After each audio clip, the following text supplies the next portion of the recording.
Y yo creo que América Latina, en ese sentido, y con el foco de atención que tiene grandes potencias sobre la región, se posiciona como un lugar bastante crítico y donde cuando menos uno debiera estar pensando en invertir algo en América Latina, si uno está mirando portafolios globales.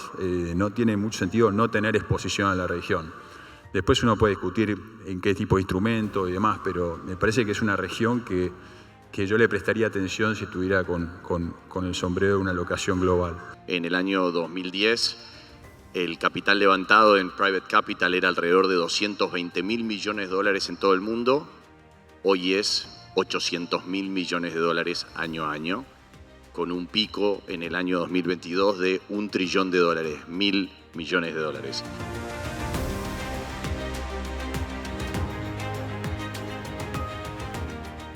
Buenos días a todos. Muchas gracias por acompañarnos a esta nueva edición del Foro Argentino de Inversiones.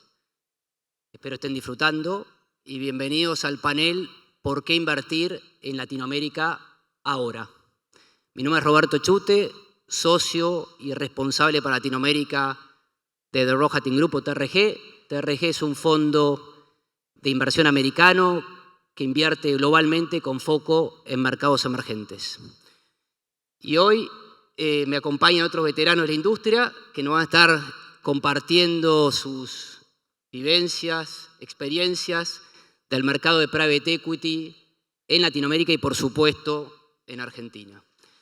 Con nosotros Sebastián Popic, socio fundador de Aqua Capital. Aqua es uno de los principales inversores del sector agronegocios y alimentos de private equity en Latinoamérica y administran más de 1.000 millones de dólares en su portafolio. Jerónimo Bosch, presidente de Pegasus. Pegasus hace más de 30 años que está... ¿30? 25, más de 25 años haciendo inversiones y desarrollando negocios en América Latina. Jerónimo lidera un portafolio diversificado por sectores y por países en la región. Y por último, José Sosa del Valle, socio de Lexington Partners. Lexington es una firma globales líderes en el mercado de secundarios que administra más de 70.000 millones de dólares. Así que bueno, muchas gracias por acompañarnos hoy y vamos a empezar de lo más general para ir después a lo más particular. Así que José, arrancamos con vos. Contanos cómo evolucionó el private equity estos últimos años a nivel global y obviamente nos interesa escuchar también cómo en ese escenario está Latinoamérica y dónde está Argentina. Bueno, bárbaro. Buenos días a todos, es un gusto estar acá. Gracias, ARCAP, por la invitación. El último gran ciclo de private equity empieza después de la crisis financiera global año 2010. Lo que se llama ahora el private capital, y ahora vamos a hablar por qué, básicamente se cuadriplica, si no se quintuplica en tamaño en los últimos 15 años. En el año 2010, el capital levantado en private capital era alrededor de 220.000 millones de dólares en todo el mundo. Hoy es 800.000 millones de dólares año a año, con un pico en el año 2022 de $1 trillón, 1.000 millones de dólares. Y eso es fundamentalmente, dado que los inversores institucionales, fondos soberanos, fondos de pensiones, endowments, hacen un trade que es retorno por volatilidad. En un momento que los mercados públicos empiezan a experimentar mucha volatilidad y la deuda no empieza a rendir lo suficiente. Las asignaciones de los grandes inversores del mundo, que son los que invierten acá también, pasan de un dígito, 8, 7, 9% al mercado de private capital, a estrategias de private capital como private equity, como venture, como deuda privada, a un promedio de entre 25 y 30% hoy en Estados Unidos. Inclusive hay endowments que llegan al 40%. De nuevo, buscando ese trade y la performance de los mercados privados. Ahora bien, esta industria también crece horizontalmente con el volumen, empieza a aparecer la deuda privada, crece el sector de infraestructura, real estate, real assets y se complejiza la estructura y la industria. Todo esto viene muy bien hasta que en el año 2022, 2023, con los ajustes en los mercados públicos, el incremento en la volatilidad, como mencionaba en los paneles anteriores al principio, el incremento en la incertidumbre geopolítica en el mundo, este contexto de alta liquidez y crecimiento se frena.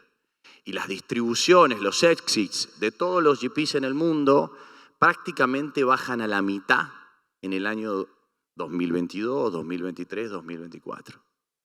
Y eso, en consecuencia, genera que las distribuciones a estos inversores que fondean nuestra industria bajen conmensurablemente y estos inversores queden lo que se llaman sobrealocados. Y en ese contexto el impacto que tiene para nosotros es que se reducen los compromisos. Y hay dos impactos fundamentalmente que nos afectan a nosotros todos los días, GPs que invertimos tanto en Argentina, en Latinoamérica o en el mundo. Número uno, el fundraising se hace más difícil. A partir del año 2023 los procesos de fundraising son más largos, los fondos son más chicos para la inmensa mayoría de las personas normales. La persona como Miguel, como Galucho, y algunos otros pocos, los grandes fondos ganadores concentran el capital, reciben el capital y los 25 más grandes pasan a recibir el 40% de todo el capital levantado en los últimos 24 meses. Y los 5 más grandes, la mitad de eso, el 20% de todo el capital. Estamos hablando de 800.000 millones de dólares, 20%, una gran cantidad de capital. ¿Sí?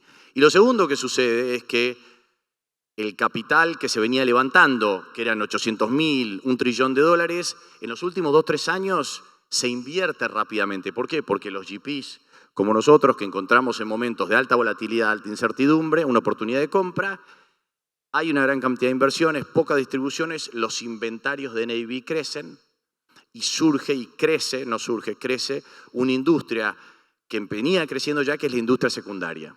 No es un aviso, pero es una industria que empieza a formar parte del día a día de todos los gestores primarios. ¿Por qué? Porque es una industria que ahora está tocando. En el año 2010 transaccionaba 25.000 millones de dólares al año. En el año 2021 transacciona 100.000 millones de dólares al año. En el 24, 160.000. Y este año transacciona 200.000 millones de dólares al año. ¿Por qué es relevante eso? Porque es una industria que empieza a generar esa liquidez que busca destrabar los balances de los LPs para que vuelva a haber allocation en el sistema. ¿Sí? Latinoamérica, en este contexto, durante estos últimos 10 años, lo que hace representa el 1 o 2% del capital levantado en el mundo.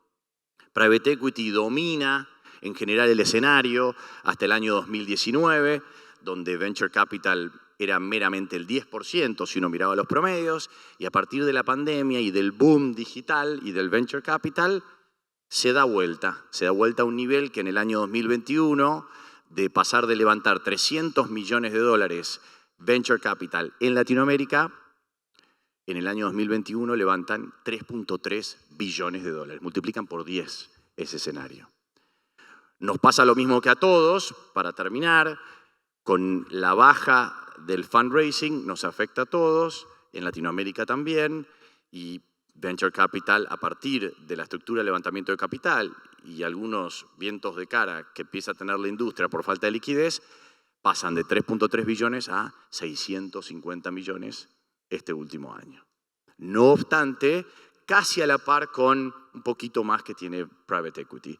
En ese contexto, hoy hay una industria mucho más balanceada en Latinoamérica, donde el Private Equity y el Venture Capital gestionan en cantidad, en volumen de plata, volúmenes muy similares, pero en cantidad, por ejemplo, si miramos a la Argentina, este es un dato del AFCA, desde los últimos 3 años, el 97% de las transacciones por cuenta, por cantidad, fueron transacciones de Venture Capital. Entonces, en la industria, y yo vengo a estos foros hace un tiempo, como si somos veteranos, las caras van cambiando y hoy hay mucho Venture Capital, fruto de la oportunidad que mencionaba en los paneles anteriores también.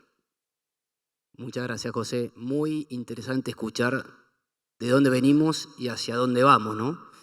Así que vamos a ir directo a la pregunta de este panel. Y Jero, te toca a vos. ¿Por qué invertir en Latinoamérica y en Argentina ahora? Sí, para mí es una oportunidad histórica, por algunos de los motivos que menciona José en cuanto a la falta de capital justamente que tiene la región, una región que sigue demostrando un montón de resiliencia, talento humano a través de todos los países de la región, una base de recursos que lo venimos repitiendo hace muchos años, pero sigue siendo cierto, digamos, recursos naturales críticos y el talento humano que sigue innovando, sigue emprendiendo, sigue enfrentando situaciones difíciles y sale para adelante. O sea, para mí eso es el tema de la resiliencia de esta región en un contexto de falta de capital. Siempre lo destaco porque tiene una ventaja respecto de otras regiones en ese sentido. Y justamente la falta de capital hace que los niveles de pricing o las estructuras que uno puede proponer o la creatividad que uno le puede poner a la creación de inversiones sea mucho más interesante. Hay una oportunidad para estructurar transacciones uno a uno, buscar formas de hacer sentido en cuanto a evaluaciones y en cuanto al perfil de crecimiento de las compañías. Con lo cual, y después en tema coyuntural, creo que mencionaría el hecho de que la combinación de un dólar barato y tasas de interés bajando en el mundo va a generar una liquidez que hoy por hoy está eligiendo si va a Asia, si va a mercados centrales. Y yo creo que América Latina, en ese sentido, y con el foco de atención que tiene grandes potencias sobre la región, se posiciona como un lugar bastante crítico y donde cuando menos uno debiera estar pensando en invertir algo en América Latina, si uno está mirando portafolios globales. No tiene mucho sentido no tener exposición a la región. Después uno puede discutir en qué tipo de instrumento y demás, pero me parece que es una región que yo le prestaría atención si estuviera con el sombrero de una locación global. Después yendo por ahí a Argentina, que es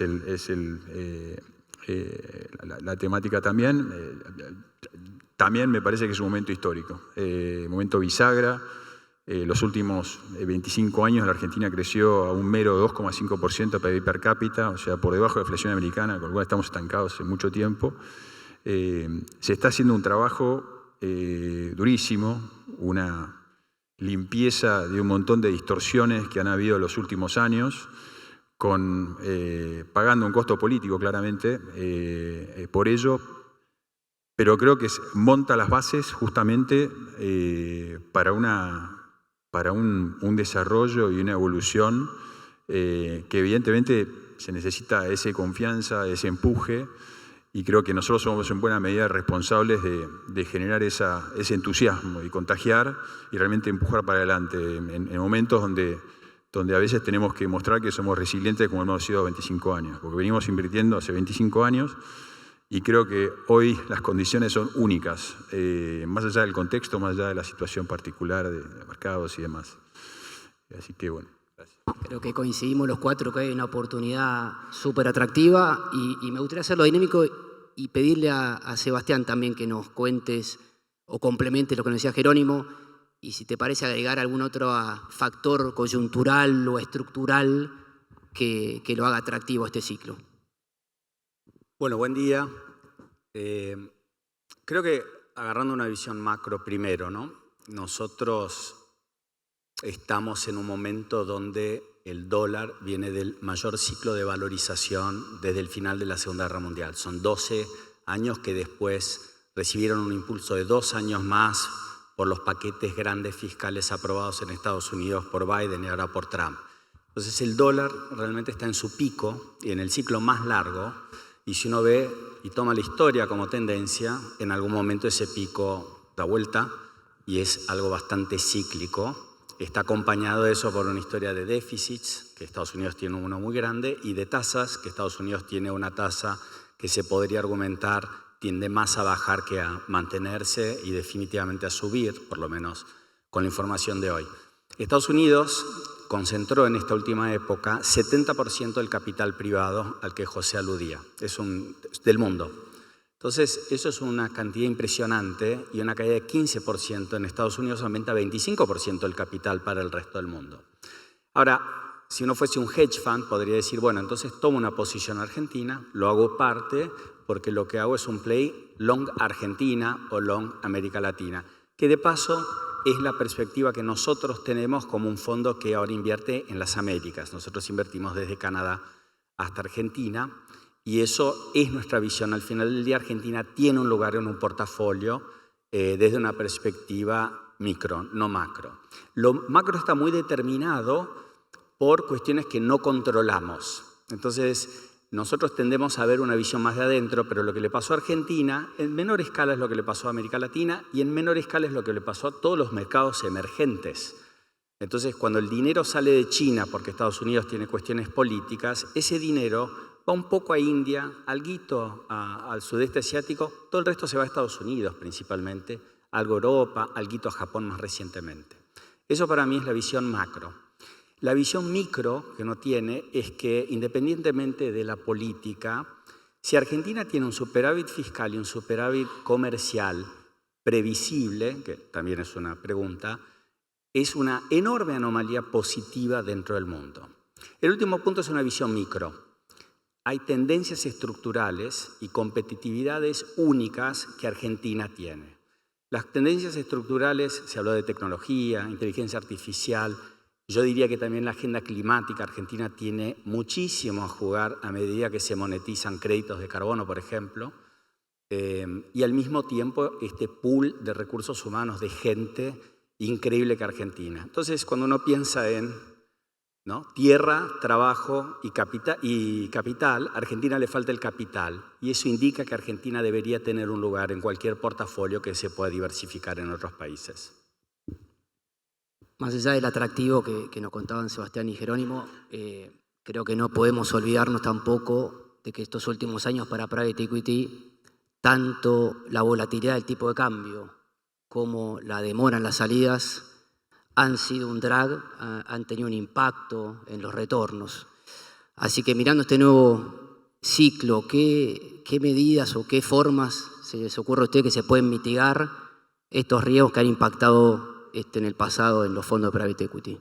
Y le voy a preguntar a los dos, hagámoslo dinámico, si querés arranca Sebastián y después Jerónimo puede complementar.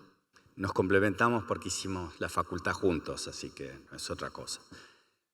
Por el lado de salidas, de exits, creo que el gran tema es que las ventanas acá no es que bajan las valuaciones, sino que se cierran.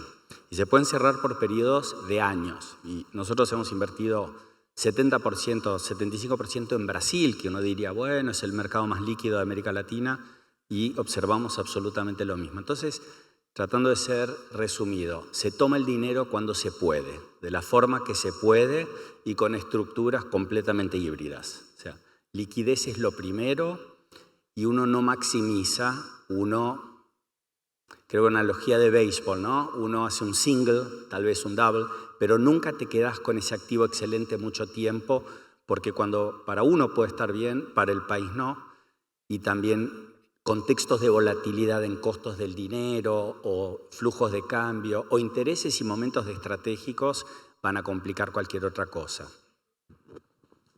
Sí, una de las estrategias que nosotros hemos usado respecto a la volatilidad de tipos de cambio, que evidentemente es muy difícil timear eso, ¿no? No es nuestro trabajo timear eso de alguna manera, sino ver cuáles son los underlying, los elementos que hacen que un negocio funcione y crezca en largo plazo.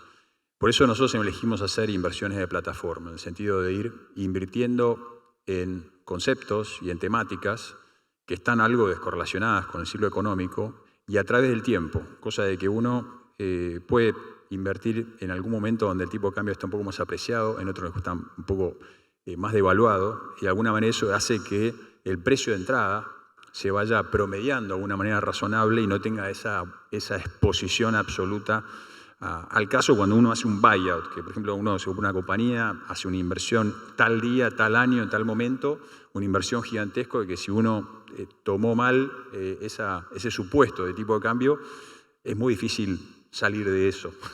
Tarda muchos años y es complicado. Por eso a nosotros nos gusta estrategias de inversión over time, a través de los ciclos, y así lo hemos hecho en los últimos años, a través de distintas, puede ser en sectores real estate, puede ser en plataformas de retail, plataformas de salud como Senior Living que tenemos en Colombia, compañías de tecnología que a medida que crecen van requiriendo capital, y uno va desarrollando un cierto conocimiento sobre los fundamentos del negocio y sabe cómo y cuándo invertir para sacar el mejor rendimiento a esa inversión. Así que creo que esa es porque después, evidentemente, hedgearse contra tipo de cambio no es económicamente viable, y creo que timear ese punto es complicado.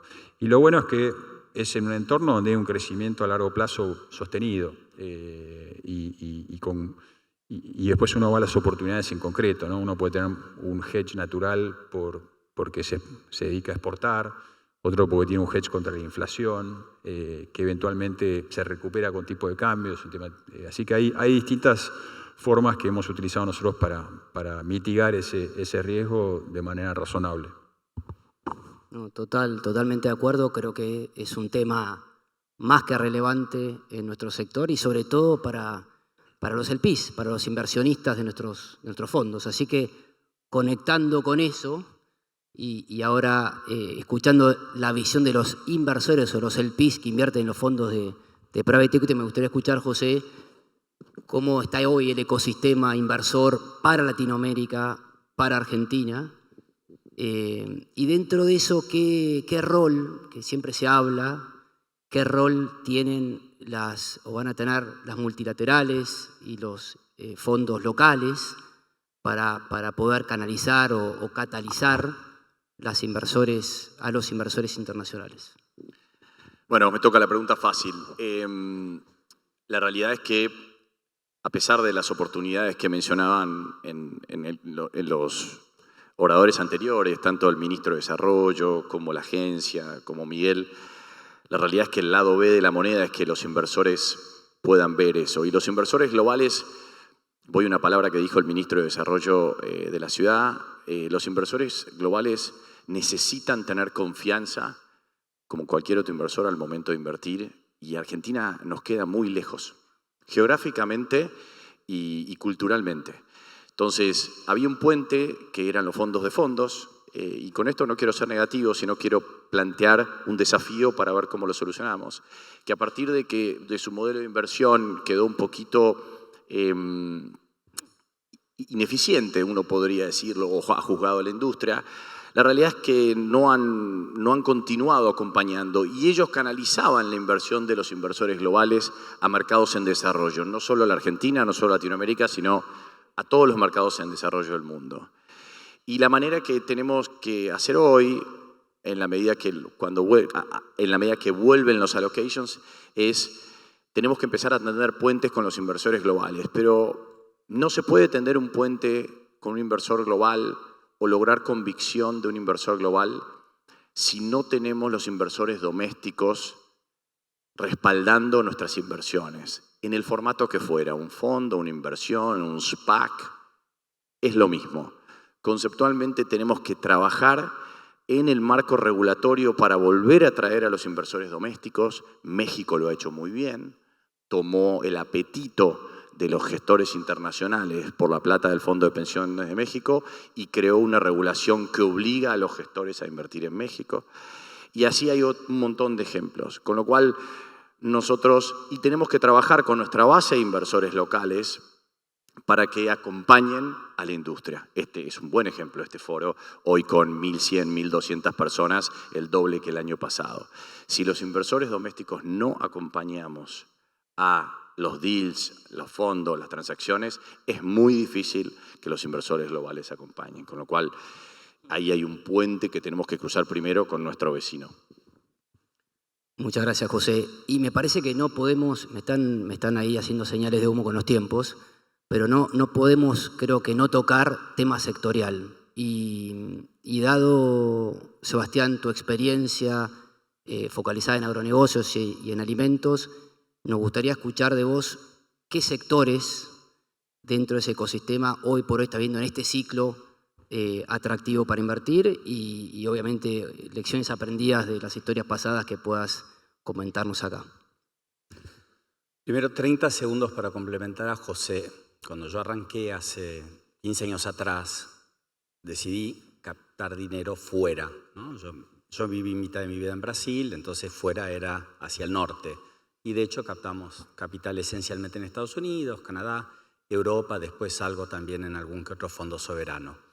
Hoy, cuando pienso en captar dinero, además del ancla local, y el gobierno brasilero también tiene un banco de desarrollo muy técnico, profesional, ahora están haciendo una RFP, están distribuyendo $800 millones, son cosas que realmente pueden movilizar capital.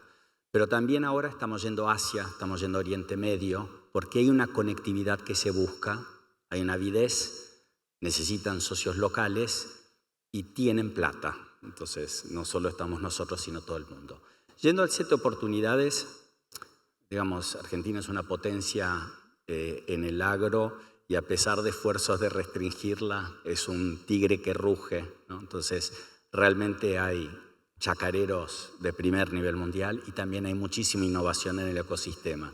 Yo creo que la gran noticia es que la innovación por dos vértices, que son el lado digital y la sustitución de química sintética por biología, están llegando a una madurez importante donde no necesitan subsidios implícitos o explícitos para generar empresas, sectores y empresas que ganan dinero, que hacen que el chacarero gane dinero incorporando estas dos fuentes de tecnología. Muy específicamente, a nosotros nos ha ido muy bien invirtiendo en biológicos. Es fantástico el concepto, son bacterias o hongos o virus que reemplazan a químicos por distintos principios operacionales y esto funciona en Argentina hace décadas, pero esta nueva onda mucho más y es una industria donde América del Sur tiene una función de liderazgo impresionante, incluso a veces más que América del Norte o Europa, hasta por cuestiones regulatorias. Y el otro es la cuestión digital, que realmente hay una innovación enorme en Argentina y nosotros queremos apoyar empresas creadas en Argentina, resolviendo problemas que puedan internacionalizarse, llevando soluciones esencialmente hoy que usen inteligencia artificial. Me parece que hoy es difícil pensar en invertir en innovación digital sin un componente importante de inteligencia artificial. Después hay varios otros, como hay un tren muy grande hacia ingredientes naturales, soluciones, nature-based solutions de todo tipo para consumo humano. Y después hay innovaciones en tendencias de consumo de mercados locales. La pregunta siempre es, ¿esto va a ser relevante, importante que un estratégico diga, lo quiero? Pero bueno, respondiendo a esas preguntas, eso es lo que estamos buscando. No quiero dejar de terminar este panel sin tocar un poco un tema que es relevante también en el sector, que es hoy en día hay muchos menos gestores de private equity en Latinoamérica y en Argentina. Y Jero, esto va para vos. Creo que, dada tu experiencia en el sector de tantos años, creo que nos puedes dar un poco de color de qué tipo de estructuras alternativas a un típico fondo de private equity puede ser útil para hacer transacciones en Argentina. Me refiero a club deals, me refiero a coinversiones. ¿Qué puede ser más oportunista en este contexto hoy para invertir private equity? Sí, nosotros en el transcurso de estos 20 y pico de años hemos visto que el modelo de private equity, tal cual se lo conoce en los mercados desarrollados, donde hay una profundidad, una liquidez, una cantidad de jugadores impresionante, en esta región está más desafiado. Realmente un modelo que tiene 3 años de investment period, al 10º año tiene que salir a vender. En los ciclos que tiene América Latina, la volatilidad que se genera, es un modelo complejo para quien está gestionando eso, porque te puede agarrar mal parado en la foto y uno tiene la presión de salir a invertir en un momento que tal vez no es el ideal y salir en un momento que tal vez no sea el ideal. Entonces, nosotros hemos elegido hacer inversiones más caso a caso. Esto ha ido evolucionando en el tiempo. Hemos trabajado con un formato de Evergreen Fund también, que nos ha permitido anclar ciertas inversiones, empezar a conocer a los equipos en los cuales hemos invertido, las compañías, los unit economics, y de esa manera traer otros inversores. Yo creo que el mundo de los LPs, fuera lo que es el mundo institucional, que por ahí el experto es José, lo que son family offices les gusta hacer más cherry picking, entender dónde están invirtiendo. Históricamente tal vez no tenían la capacidad o los equipos para tomar todo ese pipeline. Hoy hay una sofisticación que ya tienen. Les gusta entender mucho más de cerca las inversiones y en qué están invirtiendo y no tanto este concepto de blind pool. Y la verdad que eso nos ha permitido a nosotros navegar de alguna manera y nutrirnos del capital necesario para hacer lo que nos entusiasma, que es crear, es crecer, desarrollar y realmente contribuir a esta región en la cual estamos todos muy vested. Así que esa ha sido un poco nuestra estrategia. Bueno, gracias Jerónimo, ya estamos pasados del tiempo.